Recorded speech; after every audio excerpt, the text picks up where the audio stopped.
વિશ્વાસ અને શાંતિને જીવિત કરશું.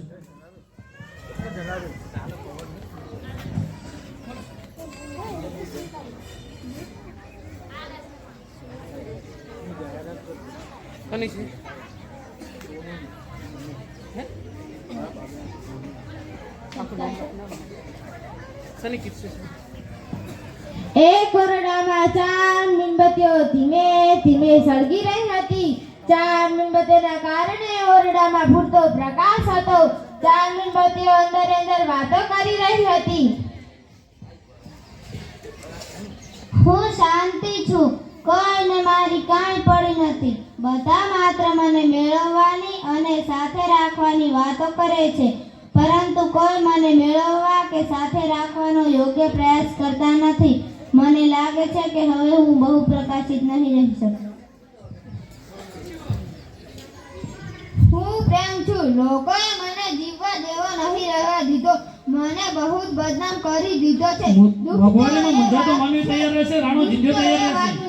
રાણો જીંજો રાત મે રસ વાળી છોકરી તૈયાર થઈ જશે. પોતાના મતલબ માટે મારું ગળું દબાવી દેવાનું સહેજ થઈ ગયું છે અને હવે લાગે છે કે લોકોને મારી જરૂર નથી. હું વિશ્વાસ છું. એક સમય મારી બહુ મોટાબાર હતી. આજ તો મારી સાથે દગો થાય છે.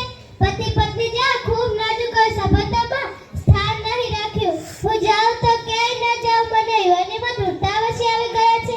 હવે બહુ ઓછા શ્વાસ બાકી રહે છે.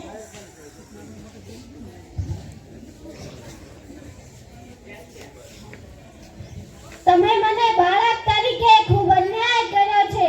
મને આવતા પહેલા જ તમે તમારી જાતને ખતમ કરી દીધી. બેટા, તું ચિંતા ના કર. હજી હું જીવું છું અને ચાલ આપણે બંને મળીને આ 3 મીણબત્તીને પ્રગટાવી.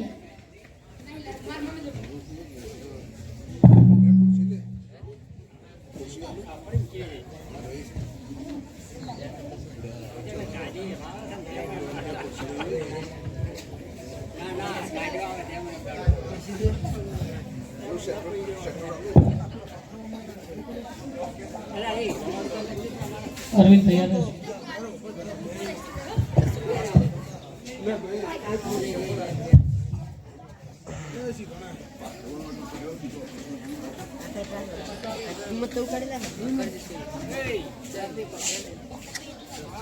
આપ કોણ છો? કોમ છે હું આશા છું. તરત પાછો તરે કોમ સમય ગઈ મિત્રો, જીવનમાં લુપ્ત થઈ ગયેલા શાંતિ, પ્રેમ અને વિશ્વાસને પુનઃપ્રાપ્ત કરાય તો આશાની મીણબત્તીને ક્યારે ના બુઝાવવા દેશો. આશા જીવન થશે તો શાંતિ, પ્રેમ અને વિશ્વાસ જીવન થશે. શ્રદ્ધાવાન લભતે જ્ઞાનમ તત્પરમ સતેન્દ્રિય જ્ઞાનમ લબ્ધા પરમ શાંતિ જીર્ણામ દિગચ્છતિ. ખૂબ ખૂબ ધન્યવાદ. હવે અહીંયા આપણી શાળાના આચાર્ય શ્રીના દીકરા પટેલ ધ્રુવભાઈ સંજયભાઈ ઇકો કંપની ક્લાસ 2 અધિકારી શાળાના તમામ બાળકોને પેન, પેન્સિલ અને રબર ની કીટ ભેટમાં આપે છે. તો આપણે તાળીઓથી વધાવી લઈશું. ખૂબ ખૂબ ધન્યવાદ છે. એ પછી જિંદગીની સફળતા હસ્તરેખાઓમાં નથી હોતી. ચણાયેલી ઇમારત કઈ નકશામાં હોતી નથી. ધોરણ 8 નો વિદ્યાર્થી ઠાકોર અરવિંદ મોંઘવારીમાં મૂંઝાતો માનવી વક્તવ્ય લઈને આવે છે. મોંઘવારીમાં મૂંઝાતો માનવી.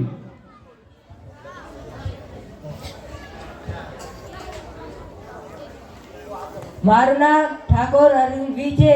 હું ધોરણ 8 માં અભ્યાસ કરું છું. આજનું મારું વક્તવ્ય છે મોંઘવારીમાં મૂંઝાતો માનવી. સતત વધતી મોંઘવારી એ આપણા દેશની ગંભીર બીમારી છે. મોંઘવારીથી દેશના ગરીબ અને મધ્યમ વર્ગનું જીવન બીમારી બની ગઈ છે. ગેસ, તેલ, ડીઝલ, પેટ્રોલ, ચા જેવી જીવન જરૂરિયાત વસ્તુમાં થયેલો વધારો એ લોકોની કમર તોડી નાખી છે.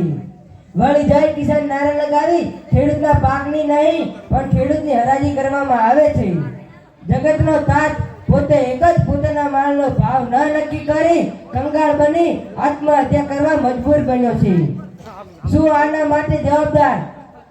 1 મણ જીરું બરાબર 1 તોલું સોનું આજે 1.5 લાખે પહોંચ્યું છે. 1947 માં મળેલ આઝાદી વખતે ડોલર બરાબર રૂપિયો હતો તે આજે ગગડીને છેક $1 સામે 90 રૂપિયા થવા પામ્યો છે. શું આના માટે જવાબદાર વસ્તી વધારો, દુષ્કાળ, અતિવૃષ્ટિ, ભૂકંપ કે પછી ગ્લોબલ વોર્મિંગ એકલા જ જવાબદાર છે?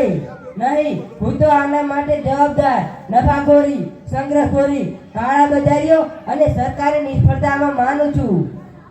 મોંઘવારી માટે કોણ છે જવાબદાર? મોંઘવારી માટે જવાબદાર છે ભ્રષ્ટાચાર કરનાર નેતાઓ. મોંઘવારી માટે જવાબદાર છે ભ્રષ્ટાચાર કરનાર અધિકારીઓ. મોંઘવારી માટે જવાબદાર છે જાતિવાદ કરનાર લોકો. મોંઘવારી માટે જવાબદાર છે ભ્રષ્ટાચારને પ્રોત્સાહન આપનાર આપણે લોકો. મોંઘવારી પર કાબુ મૂકવા સરકારે આવા દૂષણો દૂર કરવા પડશે. ખેતી જેવા ઉદ્યોગો બચાવવા માટે આયોજન કરવા પડશે. સંગ્રહખોરી, કાળાબજારીઓ સામે પૂરતા પગલાં લેવા પડશે. ગૃહ ઉદ્યોગો અને લઘુ ઉદ્યોગો બચાવવા માટે પૂરતા પગલાં લેવા પડશે.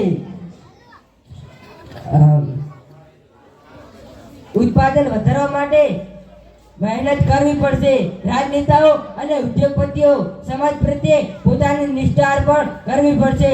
તો જ આ રાષ્ટ્રને મોંઘવારીથી બચાવી શકાશે અને સુખ સમૃદ્ધિ, સર્વાંગી વિકાસ પાછો લાવી શકાશે. જય જય ભારત. અસ્તુ.